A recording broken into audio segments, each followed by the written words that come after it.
பரிசுத்தன கருணைக்கு பக்தியாய் ஆராதனை நித்தியம் புரிவோம். நித்திய ஸ்துதிக்குரிய பரிசுத்தன கருணைக்கு பக்தியாய் ஆராதனை நித்தியம் புரிவோம். நித்திய ஸ்துதிக்குரிய பரிசுத்தன கருணைக்கு பக்தியாய் ஆராதனை நித்தியம் புரிவோம். மாதத்தினுடைய முதல் வெள்ளிக்கிழமை நம் ஆண்டவர் இயேசு கிறிஸ்துவின் தூய இருதயத்திற்கு சிறப்பாக ஒப்புக்கொடுக்கப்பட்ட நாள். தூய நற்கருணை நாதர் உன்னதமான தன்னுடைய பிரசன்னத்தை வெளிப்படுத்தி நம் ஒவ்வொருவரையும் ஆசிர்வதிக்கும் நன்னாள். இந்த சிறப்பான நாளிலே நம் மத்தியில் பிரசன்னமாக இருக்கிற நம் ஆண்டவர் இயேசு கிறிஸ்துவை போற்றுவோம், துதிப்போம், ஆராதிப்போம். அன்பார்ந்த சகோதர சகோதரிகளே, இந்த உன்னதமான ஆராதனையானது கொரோனா தொற்று நோயினால் பாதிக்கப்பட்டு மிகுந்த துயரத்திற்கும் அச்சத்திற்கும் உள்ளாகி இருக்கின்ற புலம்பெயர் தொழிலாளர்களுக்காக சிறப்பாக ஒப்புக் கொடுக்கப்படுகிறது. எகிப்தில் என் மக்கள் படும் துன்பத்தை என் கண்களால் கண்டேன். அடிமை வேலை வாங்கும் அதிகாரிகளை முன்னிட்டு அவர்கள் எழுப்பும் குரலை கேட்டேன். ஆம், அவர்களின் துயரத்தை நான் அறிவேன் என்று ஆண்டவர் எகிப்தில் இஸ்ராயல் மக்கள் பட்ட துன்பத்தையும் வேதனையையும் கண்டு கலங்குவதை, துடிதுடிப்பதை எடுத்து கூறுவதாக அமைந்திருக்கிறது இந்த இறை வார்த்தை. அதே நிலைதான் இன்றும் நீடித்துக் கொண்டிருக்கிறது நம்முடைய இந்திய திருநாட்டில். பல லட்சம் மக்கள் தங்களுடைய வீடுகளை, தன்னுடைய உறவுகளை, சொந்தங்களை இழந்து உண்ண உணவின்றி, உடுக்க உடையின்றி, இருக்க இருப்பிடமின்றி வறுமையில் வாடிக்கொண்டு பல ஆயிரம் கிலோமீட்டர் தொலைவிற்கு தங்களுடைய உறவுகளை தேடி, இருப்பிடத்தை தேடி நடந்து கொண்டிருக்கிறார்கள். பசியினால், தாகத்தினால், வறுமையினால் தங்களுடைய உயிரை மாய்த்துக் கொண்டிருக்கிறார்கள்.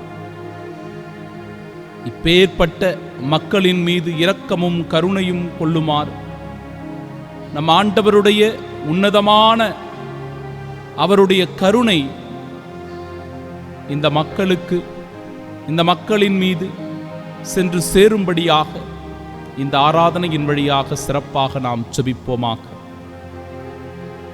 நம் ஆண்டவர் இயேசு கிறிஸ்துவை புகழும் வண்ணமாக அன்பு கூறுவேன் இன்னும் அதிகமாய் என்கிற பாடலை பாடி உற்சாகத்தோடு இறை பிரசன்னத்தை நம் மத்தியில் வரவேற்போமாக.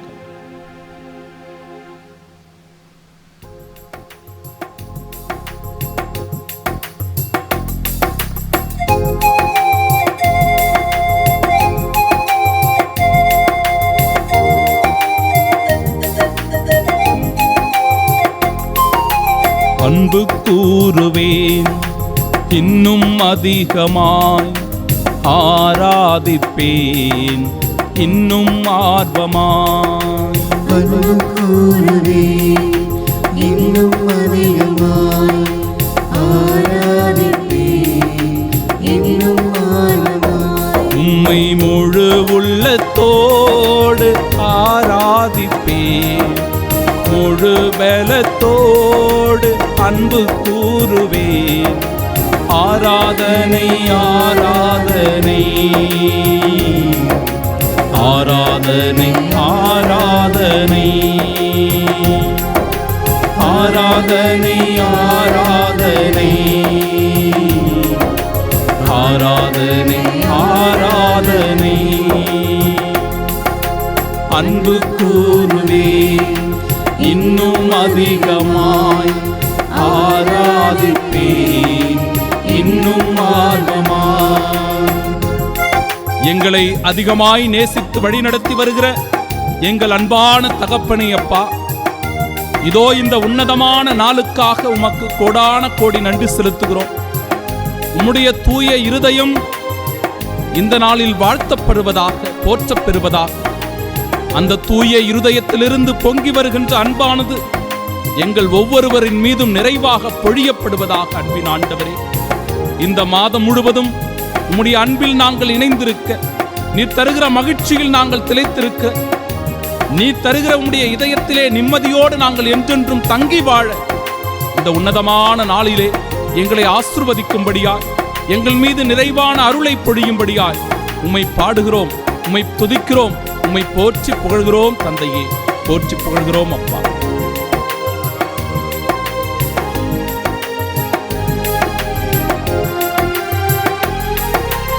எபினேசரே எபினேசரே, இதுவரையில் உதவி நீரே. எபினேசரே எபினேசரே, இதுவரையில் உதவி நீரே. ஐயா, இதுவரையில் உதவி நீரே. உம்மை முழு உள்ளத்தோடு ஆராதிப்பேன், முழு பலத்தோடு அன்பு கூறுவேன். ஆராதனை ஆராதனை ஆராதனை ஆராதனை. இணைந்து பாடுவோம். ஆராதனை ஆராதனை ஆராதனை ஆராதனை. எகிப்தில் என் மக்கள் படும் துன்பத்தை என் கண்களால் கண்டேன். அவர்கள் படும் வேதனையை நான் அறிவேன் என்று ஆண்டவர் சொல்லுகிற போது, இதோ இந்தியாவிலே பல மாநிலங்களில் இப்பொழுது இந்த புலம்பெயர் தொழிலாளர்கள் பட்டுக் கொண்டிருக்கிற வேதனையை, அவர்கள் படும் துன்பத்தை, பசியினால் வறுமையினால் வாடிக்கொண்டிருக்கிற சூழ்நிலையை இதோ நம் ஆண்டவராகிய தேவன் நன்றாக உணர்ந்திருக்கிறார், அறிந்திருக்கிறார். அவர்கள் படும் வேதனையை கண்ணீரோடு இந்த ஆண்டவர் கண்ணோக்கி கொண்டிருக்கிறார் என்பதை நாம் நினைவு கூறுவோம். அவர்களுடைய வாழ்வு மேம்பட இதோ ஆண்டவருடைய இரக்கத்தை வேண்டி மன்றாடுவோம். அவருடைய கருணையினால் இதோ பழைய இயல்பு நிலைக்கு திரும்பக்கூடிய சூழ்நிலை சீக்கிரமாக ஏற்படும்படியாக இறைவனிடத்தில் சிறப்பாக மன்றாடுவோமாக. இணைந்து நாம் செபிப்போமாக. என் அன்பிற்குரியவர்களே,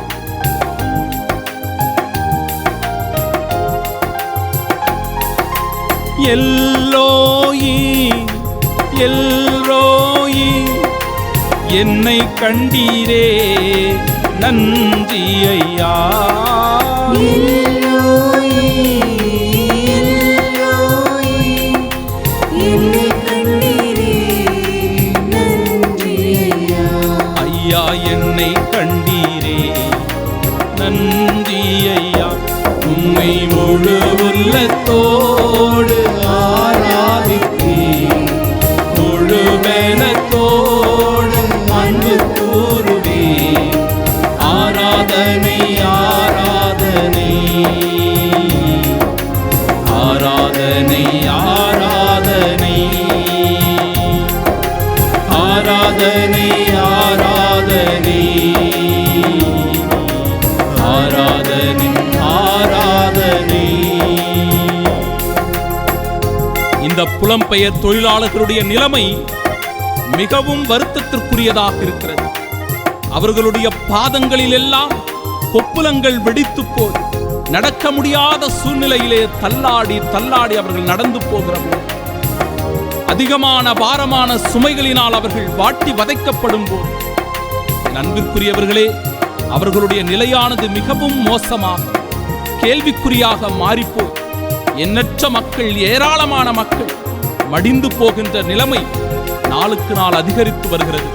என் அன்பு தேவனுடைய ஆசீர்வாதம், அன்பு தேவனுடைய கருணையும் இரக்கமும் அவர்களை தேற்றும்படியாக, ஆறுதல் படுத்தும்படியாக, அவர்களுக்குரிய வாழ்வாதாரத்தை இதோ பல நல்ல உள்ளங்களின் வழியாக கிடைக்கச் செல்லும்படியாக இதோ இந்த ஆராதனையின் வழியாக சிறப்பாக நாம் செபிப்போம். அவர்களுக்காக ஏறெடுத்து மன்றாடுவோமாக.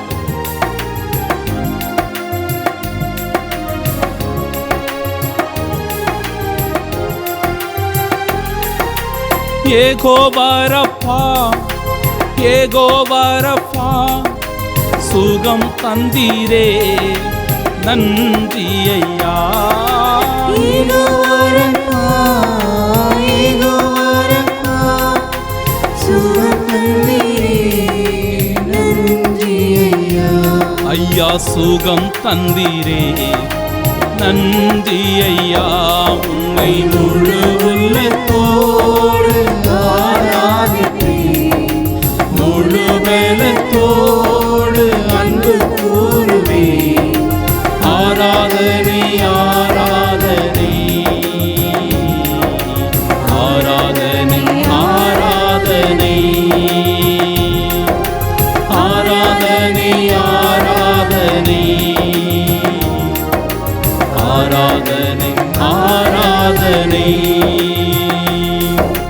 அன்பு கூறுவேன் இன்னும் அதிகமாய், ஆராதிப்பேன் இன்னும் ஆர்வமாய்.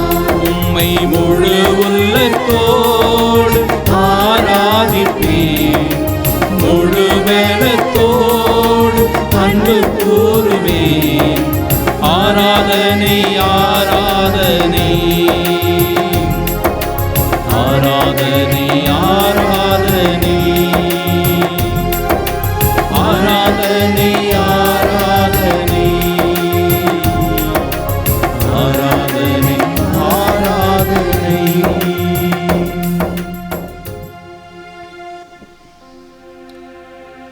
பல மாநிலங்களிலிருந்து உறவினர்கள், தாய் தந்தையர்கள், சகோதர சகோதரிகள், மனைவி பிள்ளைகள் இவர்களை எல்லாம் விட்டுவிட்டு சாதாரண கூலி பணிக்காக, அன்றாட பிழைப்புக்காக வந்து ஏராளமான மக்கள் உழைத்துக் கொண்டிருக்கிறார்கள்.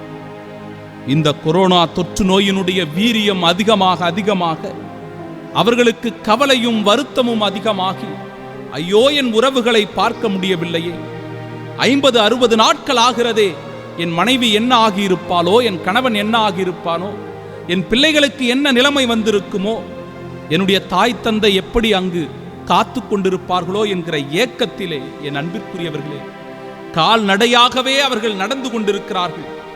போகிற வழியில் தாகம் அதிகம், போகிற வழியிலே பசி இருக்கிறது. இப்பேற்பட்ட இந்த கொடுமையான சூழ்நிலையில், கடுமையான வெயிலினுடைய தாக்கத்தினால் சுருண்டு மயங்கி விழுந்து ஏராளமான உயிர்கள் பலியாகி கொண்டிருக்கிறது. இப்பேற்பட்ட மக்களை இந்த ஆராதனையின் வழியாக நாம் நினைவு கூறுகிறோம். என் அன்பிற்குரியவர்களே, 1-2 நிகழ்வுகள் நம்மை ஆழ்ந்த துயரத்திற்குள் உள்ளாக்குகிறது. எனவேதான் இந்த ஆராதனையானது அவர்களுக்காக சிறப்பாக ஏறெடுக்கப்படுகிறது. மகாராஷ்டிரா மாநிலத்திலே தண்டவளத்திலேயே நடந்து கொண்டு தங்களுடைய ஊருக்கு போக அவர்கள் புறப்பட்டு கொண்டிருக்கிறார்கள். அவர்களுடைய பயணமானது மிகவும் களைப்புற்று சோர்ந்து போய் அந்த தண்டவளத்திலேயே அவர்கள் படுத்து உறங்குகிறார்கள். எதிர்பாராத விதமாக கூட்ஸ் வண்டியானது அந்த வழியே வருகிறது. என் அன்பிற்குரியவர்களே, 17 பேரை அது உயிர் பலி வாங்கி அந்த இடத்திலேயே அவர்கள் மடிந்து போகிற சூழ்நிலையில் இந்த புலம்பெயர் தொழிலாளர்களுடைய நிலைமை எவ்வளவு வருத்தத்திற்குரியதாய், வேதனைக்குரியதாய் இருக்கிறது என்று பாருங்கள். இன்னும் கூட முசாபாரத்பூரில் இருந்து தங்களுடைய ஊருக்கு திரும்பிக் கொண்டிருக்கிற வேளையில் ஒரு குழந்தையினுடைய நிகழ்வானது பதிவு செய்யப்பட்டிருக்கிறது. இறந்து போய் அந்த பிளாட்பாரத்திலே படுத்துக் கொண்டிருக்கிற அந்த தாயினை அந்த குழந்தை சென்று எழுப்புவது போன்று அந்த காட்சி பதிவு செய்யப்பட்டிருக்கிற வேளையில் அந்த தாய் இறந்து போயிருக்கிறாள். அவள் இனிமேல் பேச மாட்டாள், அந்த குழந்தையை கொஞ்ச மாட்டாள், அந்த குழந்தையினுடைய தேவையை நிறைவு செய்ய மாட்டாள் என்பதை கூட தெரியாமல் அந்த குழந்தையானது அந்த தாயினுடைய அருகிலே சென்று அவருடைய புடவையை பிடித்து இழுத்து கொண்டிருப்பது போல அந்த காட்சி பதிவு செய்யப்பட்டிருக்கிறது. எவ்வளவு கொடுமையான கோரமான ஒரு காட்சியாக அமைந்திருக்கிறது என் அன்பிற்குரியவர்களே. விடுதலை பயண நூலிலே 1ஆம் அதிகாரம் 14வது இறைவார்த்தை இவ்வாறு கூறுகிறது: கடினமான சாந்து செங்கல் வேலையாலும் அனைத்து வயல் வேலைகளாலும் மேலும் கொடுமைப்படுத்தி வாங்கிய ஒவ்வொரு வேலையாலும் அவர்கள் வாழ்க்கையே கசந்து போகும்படி எகிப்தில் இருந்த இஸ்ராயல் மக்கள் கொடுமைப்படுத்தப்பட்டார்கள், துன்பப்படுத்தப்பட்டார்கள். அதே நிலைதான் என் அன்பிற்குரியவர்களே இன்று இந்த ஏழை எளிய மக்களுக்கு, இந்த புலம்பெயர் தொழிலாளர்களுக்கு என்பதை உணர்ந்து கொள்வோம். தெலுங்கானாவில் புலம்பெயர் தொழிலாளர்களுடைய நிலைமை மிகவும் கேள்விக்குறியான போது, உண்ண உணவிற்கு வழியின்றி அவர்கள் தவித்துக் கொண்டிருந்த போது என்ன செய்வது என்று தெரியாமல் அருகில் இருந்த அந்த பாழம் கிணற்றிலேயே 4-5 உயிர்கள் பலியாகி கிடந்தன. காவல்துறையினர் அங்கு வந்து அவர்களை எடுக்க முயற்சி செய்த போது அந்த இடத்திலிருந்து 9 சடலங்களை அவர்கள் மீட்டெடுக்கிறார்கள். 9 சடலங்கள். ஒரே குடும்பத்தை சார்ந்த 6 பேர் அந்த கிணற்றிலே விழுந்து மடிந்திருக்கிறார்கள். ஒரு கைக்குழந்தையும் இருந்திருக்கிறது. எவ்வளவு ஒரு வேதனை, எவ்வளவு ஒரு துன்பம். என் அன்பிற்குரியவர்களே, இவர்களுடைய நிலைமை மிகவும் வருத்தத்தில் இருக்கிறது. இணை சட்டக புத்தகத்திலே 15வது அதிகாரம் 11வது இறைவார்த்தை இவ்வாறு குறிப்பிடுகிறது: உனது நாட்டில் ஏழைகள் என்றும் இருப்பர். எனவே நான் உனக்கு கட்டளையிட்டு சொல்லுகிறேன், உன் சகோதரனுக்கும் உன் நாட்டில் உள்ள வறியவர்களுக்கும் தேவையுள்ளோருக்கும் உன் கையை தாராளமாக திற என்று சொல்லுகிற போது, இந்த நாட்டினுடைய அரசாங்கத்தில் இருக்கின்ற அரசாங்க தலைவர்கள், அரசு தலைவர்கள் பொறுப்புள்ளத்தோடு இந்த மக்களை பாதுகாத்திருக்க வேண்டும். அவர்களுக்கு தேவையான அடிப்படை தேவைகளை நிறைவு செய்திருக்க வேண்டும். ஆனாலும் கூட தவறிவிட்ட சூழ்நிலையில் என்ன செய்வது, ஏது செய்வது என்று தெரியாமல் நாளுக்கு நாள் இப்பேற்பட்ட மக்கள் பலியாகி கொண்டிருக்கிறார்கள். இன்னும் ஏராள மக்களுக்கு நம்முடைய ஆலயங்களே தஞ்சம் கொடுத்திருக்கிறார்கள். நம்முடைய அருட்தந்தையர்கள் ஆயிரக்கணக்கான மக்கள் ஆலயங்களிலே தங்கிக் கொண்டு அனுதினமும் அவர்களுக்கு உணவு கொடுத்து என்ன செய்வது என்று தெரியாமல் திக்குமுக்காடி இருக்கின்ற இந்த சூழ்நிலையில் என் அன்பிற்குரியவர்களே, அங்கும் இங்குமாக ஏதோ ஒரு சில உதவிக்கரங்கள் அவர்களுக்கு கிடைக்கிறது. இன்னும் ஏராளமானவர்கள் முன்வர வேண்டும். பெங்களூரிலிருந்து உத்தரப்பிரதேசத்திற்கு நடைப்பயணமாக ஏறக்குறைய 2000 கிலோமீட்டர் ஒரு இளைஞன் நடந்து போகிறான். அவன் அவ்வாறு நடந்து போகும்போது போகிற வழியிலேயே பாம்பு ஒன்று கடித்து இறந்து போகிறான். நிலைமையை பாருங்கள், எவ்வளவு கொடுமையாக இருக்கிறது. உத்தரப்பிரதேசத்திலிருந்து பீகாருக்கு நடந்து சென்று கொண்டிருந்த மக்கள் மீது பேருந்து ஏறி 6 பேர் அந்த இடத்திலேயே, சம்பவ இடத்திலேயே இறந்து போகிறார்கள். பரிதாபமான ஒரு சூழ்நிலை. இப்படிதான் பல கொடுமைகளுக்கு உள்ளாகி இந்த மக்கள் தவியாய் தவித்துக் கொண்டிருக்கிறார்கள். என் அன்பிற்குரியவர்களே, நம்முடைய ஜெபம் அவர்களுக்கு தேவைப்படுகிறது. நம்முடைய வலிமையான ஆறுதலும் உதவிக்கரமும் அப்பேற்பட்ட ஏழை எளிய மக்களுக்கு தேவைப்படுகிறது. இதோ நம்முடைய நற்கருணை நாதர் நம்மை உற்சாகப்படுத்துகிறார், ஊக்கப்படுத்துகிறார். ஏழை எளிய மக்கள் படுகின்ற வேதனையை நான் அறிவேன், எனவே நீ அவர்களிடத்தில் செல், அவர்களுக்கு உதவி செய், அவர்களை தேற்று, அவர்களை ஆறுதல் படுத்து, அவர்களுக்கு மறுவாழ்வு கொடுக்கக்கூடிய நம்பிக்கையை நீ கொடு என்று சொல்லி நம் ஒவ்வொருவரையும் அனுப்புகிறார். எனவே நாம் அப்பேற்பட்ட மக்களை நாம் சந்திக்கிற போது, அவர்களை பார்க்கிற போது அவர்களை ஆறுதல் படுத்த வேண்டும், அவர்களுக்கு உதவி செய்ய முன்வர வேண்டும், அவர்களுக்கு நம்பிக்கை கொடுக்க வேண்டும். அவர்கள் தங்களுடைய ஊர் போய் சேர்வதற்கு ஏதாவது உதவிகளை செய்ய வேண்டும். இப்பொழுது இந்த பிரச்சனையானது அரசாங்கத்தின் பக்கம் திரும்பி இருக்கிறது. ஏதோ இங்கும் அங்குமாக அவர்கள் உதவி செய்கிறார்கள். அவர்கள் தங்களுடைய ஊர்களுக்கு போய் சேர பேருந்து வசதிகளை செய்கிறார்கள். இன்னும் கூட நிறைய மக்கள் என் அன்பிற்குரியவர்களை அவதிப்பட்டுக் கொண்டிருக்கிறார்கள். ஜெபிப்போம். நம்மால் முடிந்த இந்த ஜெபத்தை அவர்களுக்கு அர்ப்பணமாக்குவோம். நாம் சந்திக்கிற மனிதர்களில் ஆறுதலை, தேறுதலை அவர்களுக்கு தரும்படியாக ஜெபிப்போம். இந்த ஜெபத்தின் வழியாக ஏறெடுக்கிற இந்த மன்றாட்டானது என் அன்பிற்குரியவர்களே மிகுந்த ஒரு ஆறுதல் உள்ளதாய் அமைய வேண்டும். உலகினுடைய பல்வேறு இடங்களிலிருந்து பார்த்து கொண்டிருக்கிற நம்முடைய மக்கள் இந்த ஆராதனையின் வழியாக அவர்களுக்கு ஜெபிக்க வேண்டும், அவர்களுக்கு உதவி செய்ய வேண்டும். இந்த மக்களின் மீது நாம் படுகிற பரிதாபம் ஏதோ இவர்கள் ஏழை என்பதனால் அல்ல, கஷ்டப்படுகிறார்கள் என்பதனால் அல்ல, மாறாக மனிதம் என்கிற உன்னதத்தை நாம் உணர்ந்து கொள்ள வேண்டும். அவர்களும் மனிதர்கள், வாழ உரிமை உடையவர்கள், தகுதி உடையவர்கள் என்பதை நாம் உணர்ந்து புரிந்து கொள்ள வேண்டும். எனவே தாராள உள்ளத்தோடு உதவி செய்ய முன்வரும்படியாக இந்த ஆராதனையின் வழியாக என் அன்பிற்குரியவர்களை நாம் செபிப்போம், மன்றாடுவோம், உதவி செய்ய முன்வருவோம். நீங்க மட்டும் இல்லைன்னா நான் எங்கேயோ சென்றிருப்பேன், எப்படியோ வாழ்ந்திருப்பேன், மடிந்து போயிருப்பேன் என்கிற பாடலை பாடி அவர்களுக்காக இதை சமர்ப்பணம் செய்து ஆண்டவருடைய உன்னதமான ஆசீர் பெற நாம் செபிப்போமாக.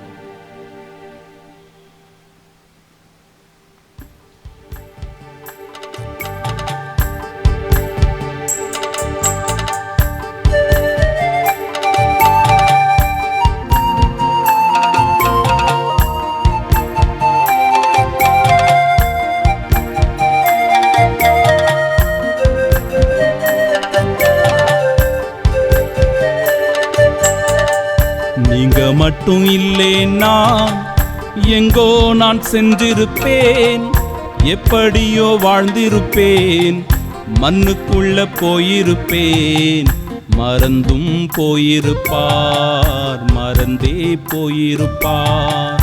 நீங்க மட்டும் இல்லேன்னா எங்கோ நான் சென்றிருப்பேன், எப்படியோ வாழ்ந்திருப்பேன், மண்ணுக்குள்ள போயிருப்பேன், மறந்தும் போயிருப்பார், மறந்தே போயிருப்பார். நீங்க மட்டும் இல்லேனா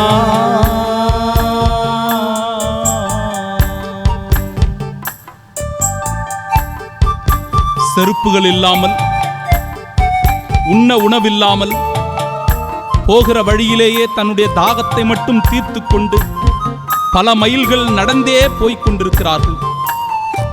கடுமையான வெயில் தாக்குதலினால் செய்வது அறியாது நிழல் தேடி மரங்களில் தஞ்சமடைந்திருக்கிறார்கள். இப்பேற்பட்ட மக்களுடைய நிலை மாற சிறப்பாக அவர்களுக்காக ஜெபிப்போம்.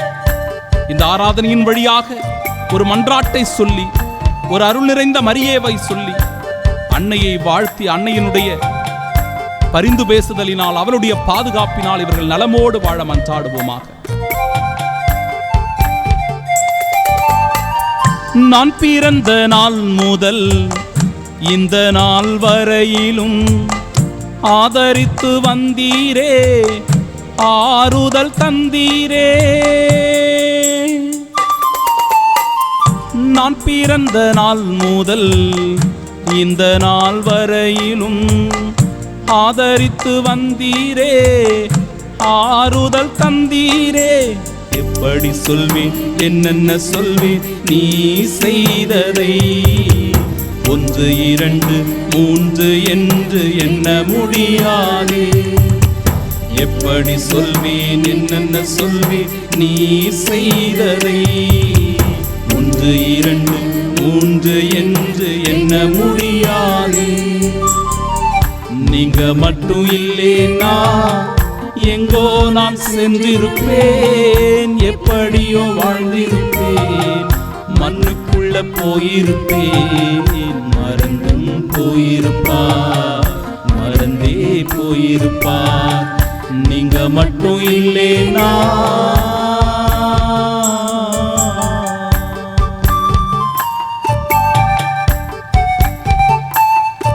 அதிகமான நேரம் உழைப்பு, உறங்குவதற்கு போதிய இடவசதிகள் இல்லை, வாழ்வதற்கு அவர்களுக்கு வசதி வாய்ப்புகள் இல்லாமல் தவித்துக் கொண்டிருக்கிற வேளையில் ஆண்டவருடைய இரக்கத்திற்காக, அவருடைய கருணைக்காக மன்றாடுவோம். தாராள உள்ளத்தோடு அவர்களுக்கு உதவி செய்ய முன்வருவோம். தாவீதின் மகனே, என் மீது இரக்கம் வையும் அப்பா என்று சொன்னபோது அவரின் மீது இரக்கம் கொண்டு பார்வை தந்தவர் அல்லவா நம் ஆண்டவர் இயேசு கிறிஸ்து. இதோ நம் ஆண்டவர் இயேசு கிறிஸ்துவனுடைய ஆடையின் ஓரத்தை தொட்டால் போதும், நான் சுகம் பெறுவேன், பலம் பெறுவேன், ஆறுதல் பெறுவேன் என்று தன் உள்ளத்திலே சொல்லிக் கொண்ட அந்த பாவியான ஒரு பெண் ஆண்டவர் இயேசு கிறிஸ்துவை ஏறெடுத்து பார்ப்பதற்கு கூட தகுதியற்றவளாய் அவருடைய ஆடையின் ஓரத்தை தொட்டு 12 ஆண்டுகளாய் இரத்த போக்கினால் வாடிக்கொண்டிருந்த வேளையில் என் அன்பு ஆண்டவருடைய சுகம் அவருக்கு கிடைத்ததே, பலம் அவருக்கு கிடைத்தது. என் அன்பிற்குரியவர்களே, 38 ஆண்டுகள் யார் என்னை சென்று அந்த குளத்திலே இறக்கி விடுவார்கள்? என்னுடைய நோய் எப்படி நீங்கும் என்று வருத்தத்தோடு வேதனையோடு படுத்து கிடந்தானே, ஆண்டவர் இயேசு கிறிஸ்துவனுடைய பார்வை அவன் மீது பட்டபோது, அந்த ஆறுதலான நம்பிக்கையான வார்த்தைகள் அவன் மீது விழுந்தபோது, மீண்டும் புத்துயிர் பெற்றவனாய், மீண்டும் புது வாழ்க்கை பெற்றவனாய், அவனுடைய மாறக்கூடிய ஆசீர்வாதத்தை தந்தவர் அல்லவா நம் தேவன். இப்பேற்பட்ட ஆண்டவருடைய ஆசீர்வாதம் கிடைக்க நாம் சிறப்பாக ஜெபிப்போமாக. இவர்கள் மீதும் ஆண்டவருடைய இரக்கமும் கருணையும் கொண்டு இவர்களுடைய வாழ்வாதாரம் மாற சிறப்பாக மன்றாடுவோமாக.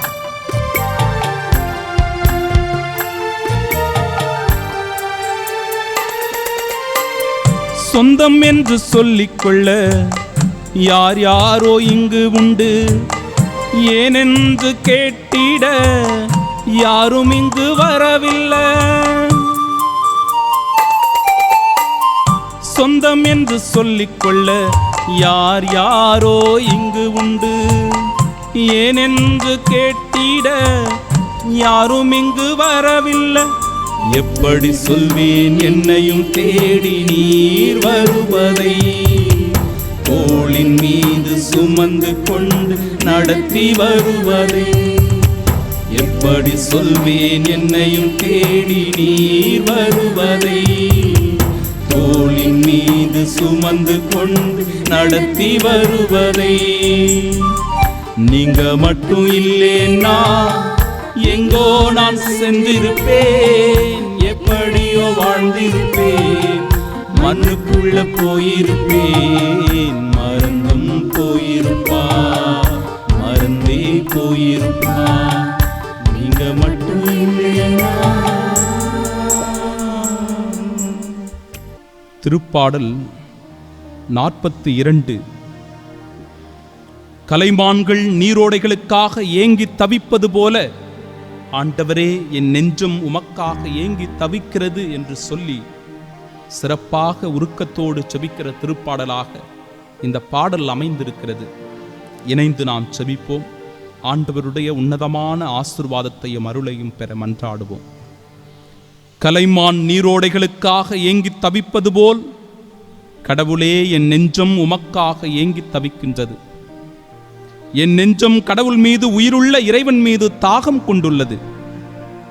எப்பொழுது நான் கடவுள் முன்னிலையில் வந்து நிற்கப் போகிறேன்? இரவும் பகலும் என் கண்ணீரே எனக்கு உணவாயிற்று. உன் கடவுள் எங்கே என்று என்னிடம் தீயோர் கேட்கின்றனர். மக்கள் கூட்டத்தோடு சேர்ந்து பவனியாக கடவுளின் இல்லத்திற்கு சென்றேனே. ஆர்ப்பரிப்பும் நன்றி பாடல்களும் முழங்க விழா கூட்டத்தில் நடந்தேனே. இவற்றையெல்லாம் நான் நினைக்கும் போது என் உள்ளம் வெகுவாய் வெதும்புகின்றது. என் நெஞ்சே, நீ நம்பிக்கை இழப்பது ஏன்? நீ கலக்கமுறுவது ஏன்? கடவுளையே நம்பியிரு. என் கடவுளின் மீட்புச் செயல்களை முன்னிட்டு இன்னும் நான் அவருக்கு நன்றி செலுத்துவேன். என் நெஞ்சம் மிகவும் தளர்ந்துள்ளது. ஆகவே யோர்தான் நிலப்பகுதியிலும் எர்மோன் மீசார் மலைப்பகுதிகளிலும் உம்மை நான் நினைத்துக் கொண்டேன். உம் அருவிகள் இடியென முழங்கிட ஆழ்கடல் ஆழ்கடலை அழைக்கின்றது. உம் சிற்றலைகளும் பேரலைகளும் என் மீது புரண்டோடுகின்றன. நாள்தோறும் ஆண்டவர் தமது பேரன்பை பொழிகின்றார்.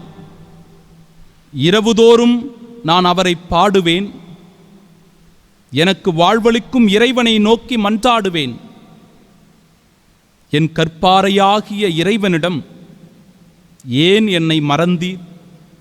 எதிரியால் ஒடுக்கப்பட்டு நான் ஏன் துயருடன் நடமாட வேண்டும் என்கின்றேன்.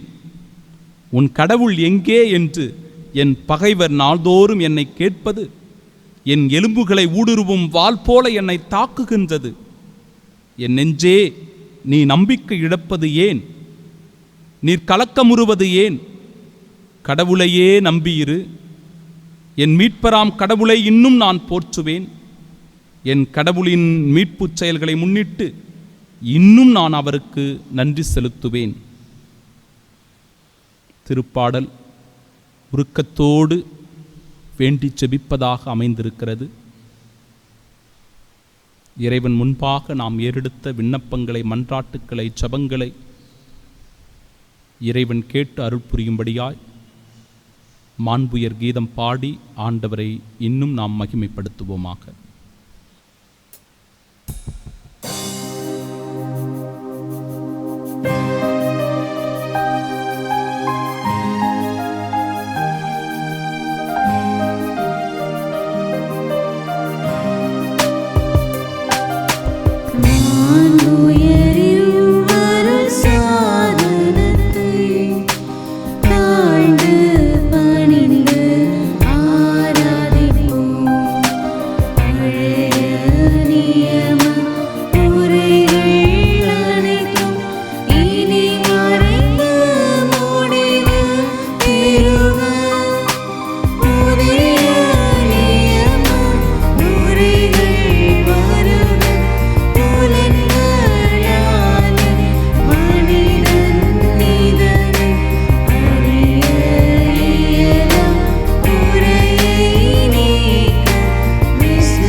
மன்றாடுவோமாக.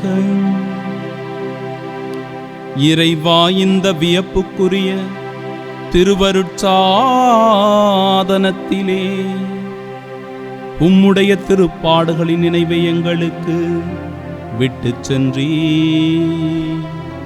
உமது திருவுடல், திரு ரத்தம் இவற்றின் மறைபொருளை வணங்கும் நாங்கள் உம்முடைய மீட்பின் பலனை இடைவிடாமல் அனுபவிக்க அருள் புரியும். தந்தையாகிய இறைவனோடு தூய ஆவியாரின் ஒன்றிப்பில் என்றென்றும் வாழ்ந்து ஆட்சி செய்கின்ற உம்மை மன்றாடுகின்றோ.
பிதா சுதன் பரிசுத்த ஆவியின் பெயராலே ஆமென்.